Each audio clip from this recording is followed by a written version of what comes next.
Royal Challengers Bengaluru వరుస ఓటముల తరువాత అద్భుతమైన పునరాగమనంతో మళ్లీ విన్నింగ్ ట్రాక్లోకి వచ్చింది.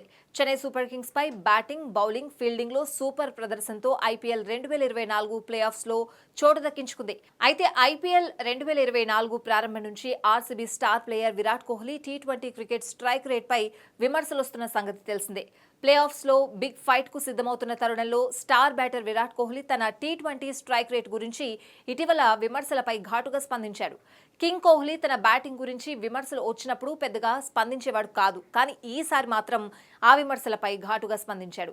ఏమాత్రం వెనకడుగు వేయకుండా విమర్శలకు కౌంటర్ ఇచ్చాడు. మరీ ముఖ్యంగా సునీల్ గవాస్కర్ చేసిన కామెంట్స్తో ఇద్దరు దిగ్గజాల మధ్య మాటల యుద్ధం తీవ్రత పెరిగింది. గవాస్కర్ విమర్శలు, కోహ్లీ సమాధానంతో క్రికెట్ ప్రపంచంలో హాట్ టాపిక్గా మారింది.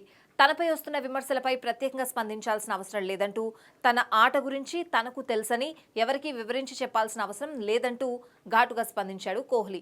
గ్రౌండ్లో నేను ఏం చేయగలనో నాకు తెలుసు, నేను ఎలాంటి ఆటగాడిని, నా సత్తా ఏంటో ఎవరికీ చెప్పాల్సిన అవసరం లేదు అని కోహ్లీ పేర్కొన్నాడు. అయితే ఐపీఎల్ 2024 ముగిసిన వెంటనే వెస్టిండీస్, అమెరికా వేదికలుగా ఐసీసీ టీ20 ప్రపంచ కప్ 2024 జరగనుంది. ఈ మెగా టోర్నీ కోసం బీసీసీఐ భారత జట్టును ప్రకటించింది.